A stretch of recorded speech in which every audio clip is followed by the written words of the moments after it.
안녕하세요. 저는 올해 33살 여자이고요. 직업은 공무원입니다. 젊은 나이인데 힘든 일을 겪어서 살기가 너무 힘이 드네요. 저는 살면서 이렇게 기가 막힌 경험을 해본 적이 없었어요. 오늘 이야기를 들어보시고 조언도 주시면 좋겠어요. 그럼 시작해 보겠습니다. 제 직업은 행정직 공무원입니다. 힘들게 1년간의 시험 공부를 통해 공무원에게 합격했어요. 남들은 공무원이라고 하면 찰밥통이니 회사 퇴사 걱정이 없고 나중에 연금까지 받으니 얼마나 좋은 직업이냐고 생각하죠. 그러나 그렇지만도 않아요. 물론 직업에 자부심이 있었지만 사람들이 생각하는 것과는 많이 다르다는 말이에요. 실상은 박봉에 어느 정도 연차가 있어야 삶의 질도 좋아지고 봉급도 올라가고 그때까지는 돈 벌기 참 힘들더라고요. 일반 직장인 친구들은 가끔 여행도 하고 바이러스 시국에도 걱정 없이 월급 나오는 저를 부럽다고 하더라고요. 하지만 어떻게 보면 공무원 생활하는 곳이 군대잖아요.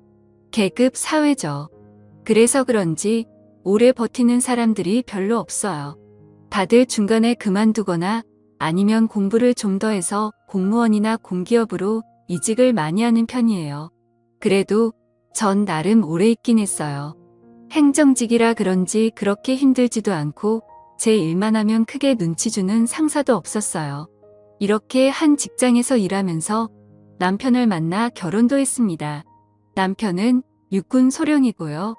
처음 남편을 보았을 때 제복이 너무 멋있더라고요.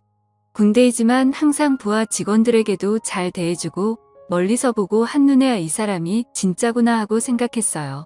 신랑은 지원병과에서 일하고 있고 그쪽 일도 행정일에 보니 서로 회의를 자주 하게 되고 그런데 군인과 민간인이잖아요. 군인들이 좀 막힌 데가 있어 한 번씩 의견이 잘 맞지 않더라고요.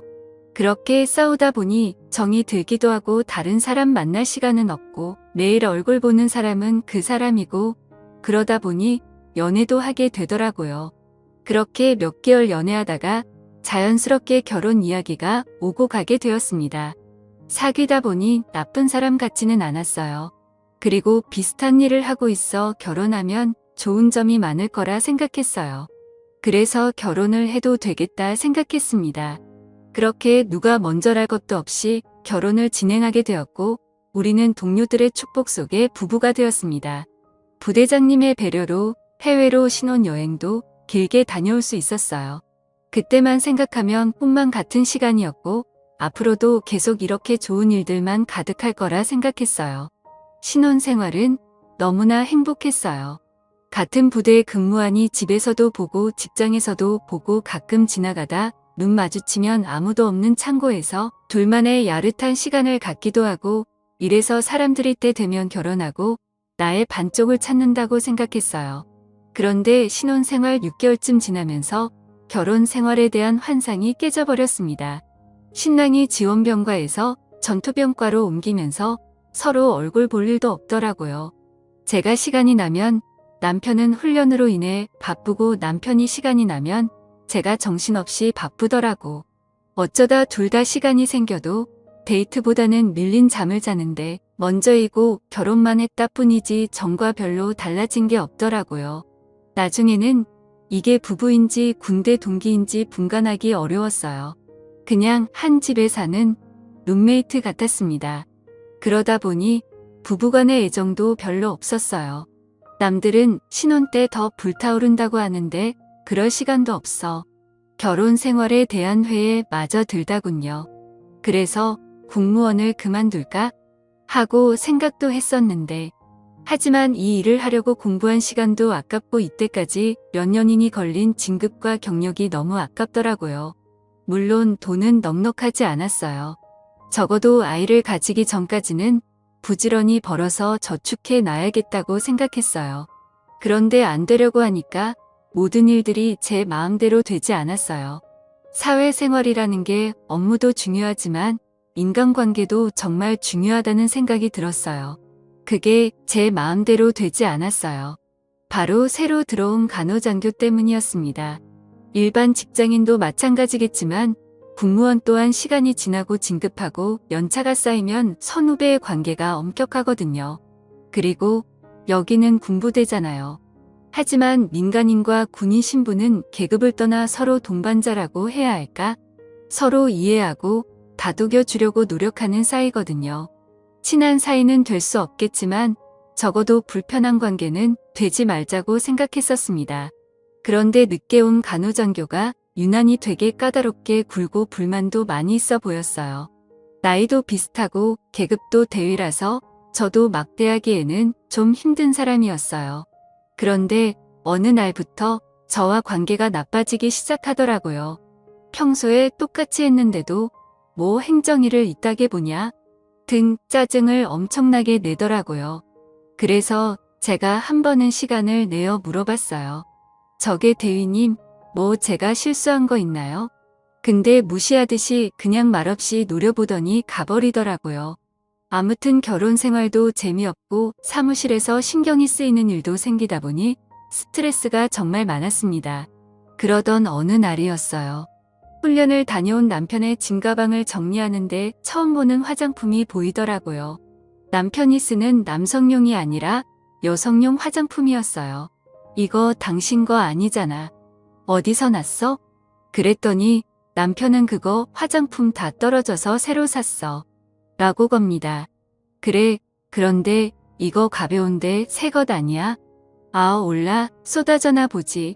뭐 그렇게 꼬칫꼬칫 해물어 화를 내는 남편을 보니 저도 더 묻기가 싫어지더군요. 근데 여자의 직감이랄까 뭔가 좀 이상한 느낌은 들었지만 그날은 그냥 넘어가기로 했습니다. 그런데 며칠 후 전 똑같은 화장품을 다시 보았어요.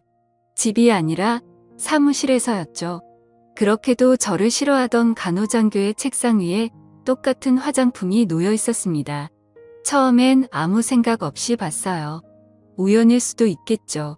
화장품 전시대에 가면 흔하게 살 수 있는 화장품이고 우연히 같은 걸 샀을 가능성이 있잖아요. 그렇게 생각하고 넘어가려고 했습니다. 그런데 머릿속에서 그 생각이 지워지지 않더라고요. 자꾸만 뭔가 싸운 기분이 들었어요. 그때부터 저는 그 두 사람을 유심히 살펴보기로 했습니다. 회사에서는 간호장교의 행동을 주시하고 집에서는 남편을 능히 살펴보았죠. 그런데 딱히 이상한 건 없더라고요. 뭔가 증거가 될 만한 것들은 잡히지 않았어요. 어쩌면 제가 너무 예민하게 생각한 걸 수도 있겠다 생각했습니다. 그때에는 정말 스트레스로 잠도 잘 못 자고 그랬거든요. 신경이 예민한 상태였기는 했었어요. 그렇게 잊어버리고 지나가려는데 어느 날 충격적인 이야기를 듣게 되었습니다. 늦은 점심을 먹고 사무실로 돌아왔는데 사람들 몇몇이 모여서 이야기하고 있었어요. 그러다가 내가 다가가자 사람들이 황급히 자리를 떼더군요. 괜히 내 눈치를 살피면서 헛기침을 하는 사람도 있더라고요. 이상한 낌새를 눈치챈 저는 제일 친한 후배를 붙들어 물어봤습니다. 무슨 이야기를 했냐고 물었더니 그 후배가 망설이다가 제게 사실을 이야기해 주더군요. 어젯밤에 누가 남편을 봤는데 그 간호장교와 모텔에서 나오더라 합니다. 소문날까봐 몇몇 사람들끼리만 이야기하고 있는데 제가 그걸 보고 추궁을 했던 거죠. 그리고 그거 사실이냐고 사람 얼굴 잘못 근본 증거 아니냐고 물어봤어요. 매일 보는 사람인데 잘못 볼 리가 없겠죠. 일단 후배의 사람들한테 얘기는 더 이상 퍼져나가지 않도록 입단속을 시켰습니다. 가슴이 답답하고 정말 미치겠더라고요. 결혼 생활 6년도 아니고 6개월 차인데 벌써 남편이 남의 편이 되나니 이어 현실판 부부의 세계가 되었어요. 마음 같아서는 당장에 그 두 사람에게 따지고 싶었지만 일단은 참았습니다. 확실한 증거를 잡고 싶었거든요. 다행히 소문은 더 퍼지지 않았고 남편도 그런 얘기가 돌았던 건 꿈에도 모르고 있더군요. 아무 일도 없다는 듯 출근하는 그 얼굴들을 보니 정말 귓사랑 날려주고 싶더군요. 저는 먼저 남편 핸드폰에 위치 추적 응용 소프트웨어를 설치했습니다. 제 눈으로 확인하고 싶었거든요. 응용 소프트웨어를 깔면서 문자랑 통화 내용을 봤는데 벌써 지워버렸는지 없더라고요. 그렇게 남편의 행적을 추적하던 중 드디어 남편이 수상한 길로 가는 걸 발견했고 얼른 택시를 타고 남편이 있는 곳으로 향했습니다. 위치 신호는 뒤 골목에 있는 모텔에서 멈춰 신호가 잡히더군요. 저도 그 앞에서 한참 동안 잠복해 있었어요. 얼마 후 예상대로 남편과 그 간호장도는 나란히 손을 잡고 같이 나오더군요. 그걸로 증거는 충분했습니다. 하지만 전 바로 행동하지 않았어요. 그렇게 시시하게 끝내고 싶지 않았거든요. 일단 두 사람이 같이 있다는 증거는 확인했으니 그냥 이대로 끝내기에는 너무나 화가 나더라고요. 어떻게 할까 고민하다가 한 가지 방법을 찾았어요. 일단 사무실에 연차를 내고 친구들과 일주일 정도 제주도 여행을 갔다고 남편에게 허락받았어요. 그 전에 저는 집에 몰래 카메라를 설치했습니다. 핸드폰으로 집 안 상태를 볼 수 있는 카메라였어요. 고화질의 소리도 녹음되는 기종으로 샀습니다. 물론 남편은 모르게 숨겨두었죠. 어차피 남편은 집안일에 관심이 없어서 그런 사소한 변화는 눈치도 없었거든요.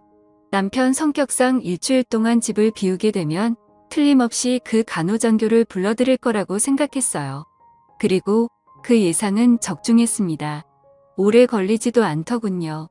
제가 집을 비우자마자 간호장교가 들어오더군요. 그리고는 더 이상 말하지 않아도 알겠죠. 어떻게 신혼부부 집에서 그럴 생각을 했는지. 남편도 남편이지만 그 간호장교 정말 뻔뻔하더라고요.